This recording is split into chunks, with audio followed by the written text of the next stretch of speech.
this is a small detail, but this is what they've got right. In here, the grip bar, the distance from the thumb here, the base of the thumb, to where the grip bar is correct for a boxing glove. And that is a very good piece of attention to detail. That needs to be this distance. Previously, there have been things called coach spar gloves, and they still exist. And what happens is on the inside here, there's a dot. But the problem is that this causes the wrist to lever backwards like this. And the grip bar is usually moved up a little bit like that, so that you're gripping it like this, not like this. Now that's where these things are cleverer, and they do the job incredibly well. We are testing the BPG pad glove from the Netherlands. What do we think? Is it good? Should you be buying them?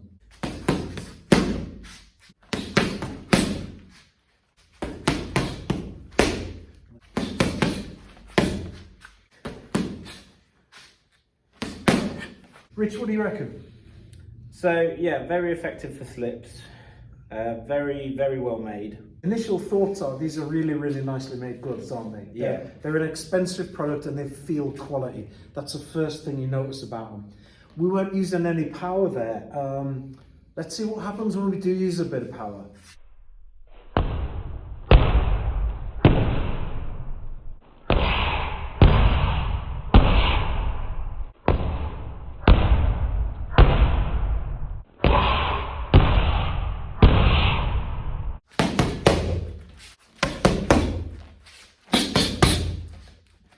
I can feel that here. I can feel that tense there, because instead of my hand being relaxed like this, it's in this position. So I can feel a bit of tension there because I'm wrapping my hand around the grip bar, which is just in here. And that grip bar is really well placed, but my hand feels like it's in the wrong position. Let's have a look at that and compare that to pads.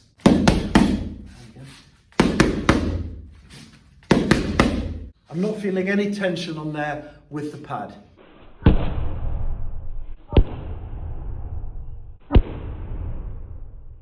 Let's have a look at these. So it is a sparring glove. It behaves as a sparring glove, with the exception of you've got an extra part here, which is used for catching the punch. So like a pad, if you like. So this is the pad, this is the glove. What are they like to punch with? Very comfortable, very good. And this is a small detail, but this is what they've got right. In here, the grip bar, the distance from the thumb here, the base of the thumb, to where the grip bar is correct for a boxing glove. And that is a very good piece of attention to detail. That needs to be this distance. Previously, there have been things called coach spar gloves, and they still exist. And what happens is on the inside here, there's a dot. But the problem is that this causes the wrist to lever backwards like this. And the grip bar is usually moved up a little bit like that, so that you're gripping it like this, not like this. Now that's where these things are cleverer, and they do the job incredibly well. This is the PU version. In fact, I would say it's not just PU. This looks like Rexine and feels like Rexine to me, which is PU with reinforcing strands in it to make it stronger. So it's tough. It's very tough. It's really well made. What I also like about it is in here, on this part, there's more padding there, and this keeps your hand in a really tight position. There's virtually no room in this glove for wrist movement. This is a sturdy and strong wrist on this glove. This one is the leather version of it. And as you'd expect, it's tougher, it's better all around made. It's got all of the advantage of the previous one, except that it's leather, so therefore it's much tougher and should last a lot longer. Okay, here's one thing that I don't like about the leather one. It's got an edge here, it's got a target for you to hit, which is great. But do you see this edge here, there? Now that, if that were to catch somebody, because that's stitched on there, that potentially could cause a cut if someone didn't move their head. I'd prefer to see this painted on if someone's going to be throwing a punch back at you, rather than to see this. So in the Type 2, which no doubt we will get a chance to review, I'd like to see this painted on rather than stitched on to get rid of that there. Exactly the same things as before, but it is much, much tougher. Again, I use this for punching. I've used this for about 30 rounds thereabouts, give or take.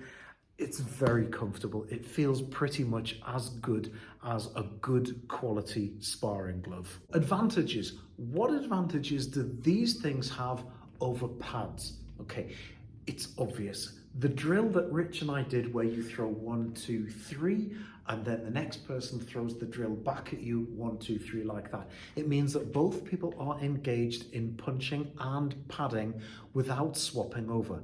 That's a huge, huge advantage. For that reason alone, I think that I would want a set of these in any boxing gym, and we will certainly be keeping these. These are not going back to the manufacturer. I want to keep these. These are really, really good. Let me say that. Now, what disadvantages does it have? There's one disadvantage, one major disadvantage that I'm finding when using these. And it comes down to the biomechanics, and there's no way around it. And when I'm in this position, if I'm receiving a hook like this, as it goes there, my hand is in this position, like that, holding the grip bar, or this position, not this position. Now, when I get hit in this position with a pad on, this is relaxed. When I do this, I'm gripping here like this, and then when I get hit here, this is moving like that. And I'm finding if someone hits hard, not if they hit gently, if they hit hard, I'm finding that it's hurting here like that. That is the only disadvantage I'm finding with this. Now, the other disadvantage is going to be the price. These things are going to be retailing at around about, in Great Britain pounds, around about 70. They're approximately 70 euros. This means if I have 2 people on this, it's going to be costing approximately 140 pounds. Now, if I have pads and gloves, these are going for around about 30 to 40, and these go for around about 30 to 40. So the pad glove is twice as expensive as a set of pads and gloves. Now, with pads and gloves, one person holds pads generally for the whole round, and the other one is on the gloves, and then they change over, and then they reverse roles like that. Now, that is going to be something that is a limiting factor as such with pads, that they can do this. When someone is on the pad glove, person 1 does a drill, person 2 does a drill, person 1 does a drill, person 2 does a drill. The other advantage they have is these obviously have a sharper edge here, and if I push that back at somebody there and it hits them, that could injure them. Honestly, if I had to pick between this and this, if I had to buy a lot and it was for a fitness-based class, I'd go for pads and gloves. They're cheaper, and there's less emphasis on moving out of the way of a punch, more in doing the punches.